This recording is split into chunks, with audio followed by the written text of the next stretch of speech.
好了，大家，我现在呢正在 Apple Store 前海一方城深圳的第3家店的现场。这家店呢将在本周6的上午10点正式开业。那么在开店之前，我先带大家来一个详细的探店。这一家店呢实际上已经是深圳的第3家店，它和2012年开业的深圳益田假日广场店以及2023年开业的深圳万象城店，横贯深圳东西。那么今天视频呢，我带大家详细来讲一讲这家店和2012年的 Apple Store 有哪些相同和不同。那首先我们来看第一个相同吧，就是巨大的玻璃幕墙，这是一个非常有苹果风格的透明的巨大的玻璃幕墙啊。当你走过这个店面的时候，你就能感觉到这种通透感以及这种连续感。但是这里有一个不同，就是如果我们对比2012年的 Apple Store， 你会发现那个时候的设计啊还是 Johnny Ive 设计的，所以说每一个苹果 logo 都有金属去包裹啊，形成这种冰冷的色彩。但是现在苹果 logo 已经变成了这种微微突出于墙面、非常简约的一个苹果 logo 设计。如果我们回看2012年苹果在深圳的首家零售店啊，整个店面它是突出于商场之外的，成为苹果在深圳的一个城市名片。而时间来到现在，大面积独立又恰好租约到期的门店逐渐显得稀缺，所以说 Apple Store 的第2家店和第3家店都优先的选择融入于商场之中。第二个不同就是当大家第一次走进这个店面的时候，你就发现它的设计风格和2012年13年之前已经产生了巨大的差异。2012年就像我刚才提到的是 Johnny Ive 掌控这个苹果设计，所以当时的设计风格呢都是那种冰冷的金属的灰色质感的那样的一个店面。而今天现在已经更环保更自然，采用了大量的原木设计，整个店面呢都采用了一个100%钛中和的能源使用。2012年我们可以看到就连产品的展示架都是金属的，而2025年每一个展柜都是实木的。第3个和13年前店面开店时候的不同之处就是开店礼物。大家可以看一下，我现在手里拿的这个就是2025年深圳前海一方城店它的限量开店礼物。那么我们现在来一起打开开箱看一下。13年前当时是一个限量的 T 恤，对不对？但是今年大家可以看一下，首先在这里有一个前海一方城它的 logo 的一个贴纸，1、2、3，当当，大家看到了吗？这个就是这一次深圳前海一方城店开店的限定礼物哦。这个 logo 如果你摸上去的话，它是微微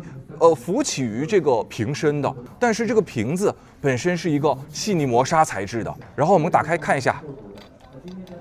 里边大概是一个不锈钢的瓶身，然后这是一个亮面的，这边也是有一个密封的。哦，我觉得这个开店礼物应该是这么多年以来啊，我觉得很有纪念意义的，因为这个东西很实用啊。那个 T 恤，说实话我平常很少穿了，但这个我觉得如果你日常喝水很多，是可以随身携带的。第4个不同其实是这个店内的灯光。如果大家可以看一下2012年的时候，深圳益田假日广场店的 Apple Store， 你会发现每一个灯光啊，它都是突出于表面的，就是用户是可以直接看到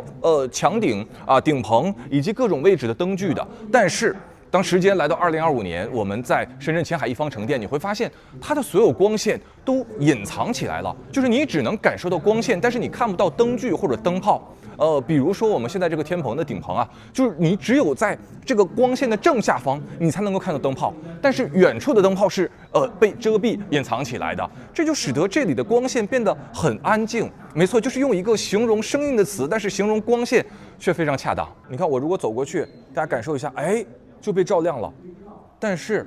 你在这个场景当中你是看不到光源的。那这家店和13年前的第5个不同，其实是我身后的 Today Apple。2012年的时候，那个时候的店面面积都非常的大，对不对？同时2012年深圳益田假日广场店它有一个非常大的巨幕，前面有小椅子，对吧？当时间来到2023年深圳万象城店的时候呢，因为店面面积的缩减，当时那家店的 Today Apple 就变成了屏幕去嵌入到墙体，然后呢有不同的圆桌啊。这里有个小细节，就是每个圆桌它的扬声器都是定向发声的，也就是说只有围坐在圆桌旁的顾客才能够听到这个讲课的声音，而店内其他的顾客尽可能的不受打扰。而当我们时间来到2025年啊，深圳前海一方城店，我们看到这个店面又变小了，所以说现在的这个课程桌子呢放在了这里。第6个2025年和2012年 Apple Store 巨大的不同，就是大家可以看一下我身后的这个区域。如果我们回到2012年，就深圳益田假日广场店，那个时候呢，它的墙面上是没有这这么多品类产品的，是由不同的巨大的海报来组成，去营造出一种购物的氛围。但是时间来到2025年，我们可以看到，随着苹果产品品类的增加，现在围绕着一个墙面都组成了不同产品品类的一个类似于长廊，你在不同的区域可以去看到不同的产品展示，而且非常有趣的一点就是每个区域的产品呢，它都是以一种立体的形式去浮现于这个表面的，就好像这个产品从平面跳跃到现实空间当中。今天视频要谈到的第7个不同呢，则是现在的 Apple Store 拥有了一个独立的 Apple Pickup 这样一个区域。随着2021年这个线上下单、线下取货这一项服务正式上线，现在的用户呢可以在线上选择你喜欢的产品，然后直接来这个区域来进行取货。这一点也是在2012年的 Apple Store 是没有的。那么今天视频的第8个不同，大家可以看一下我身后的 Genius Bar 区域。其实 Genius Bar 是苹果 Apple Store 的一个非常悠久的传统，但是在2012年的一天假日广场店呢，是保留了 Genius Bar 的区域，但是并没有形成一个独特的标识。包括2023年的深圳万象城店那家店呢，虽然有 Genius Bar， 但是也没有这个独特标识。但是我们看到，在2025年的深圳前海一方城店 Genius Bar 再次以非常明显显著的这样的 logo 出现在了店内。这个区域我认为是 Apple Store 对于普通用户价值非常大的一个区域，它可以提供给用户一个非常稳定的保障的这样一种感觉。那2025年的 Apple Store 和2012年的第9个不同，就是大家可以看一下我身后的这个桌子这是一个高低桌的设定。如果一个轮椅用户他来到店里，那么他不需要去挪动自己的身体，直接在这个稍微矮一点的桌子上就可以接受服务。其实不只是这个 Genius Bar 区域的这个桌子，我们身后看到的这2个展示台也是采用了高低桌的设定，服务于不同身高或者不同状态的用户。而且就像我们看到的这个过道深圳前海一方城店所有的过道都是可以同时来通行2辆轮椅的。如果2个轮椅相遇，那它可以正常通过的。这个针对于轮椅用户的高低桌设计呢，也是国内的第2家第1家是在温州 Apple Store。那么今天2025年 Apple Store 和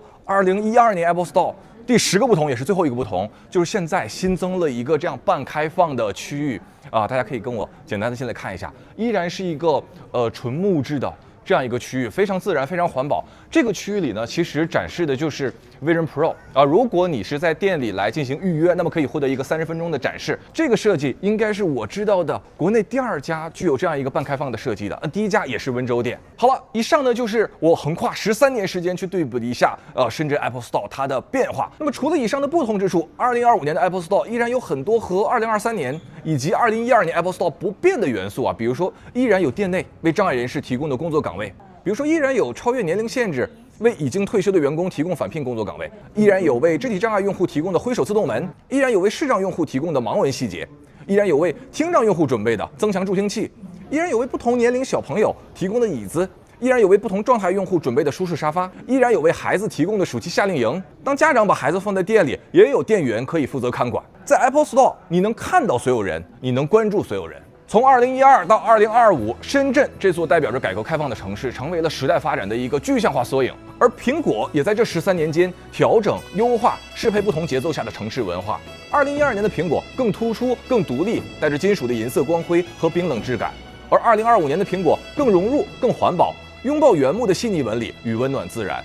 当大时代的车轮缓缓向前，停下脚步，你会发现 Apple Store 这个苹果物理意义上最大的产品，13年间始终不曾改变的是在细节中流淌着的人文关怀，不为多数人，也不为少数人，而是为每一个人的人文关怀。好了，以上呢就是本期视频的全部内容。如果大家对深圳前海一方城店也感兴趣，那么不妨在开店的时候也一起来看一看。我是周文泽，我们下个视频再见。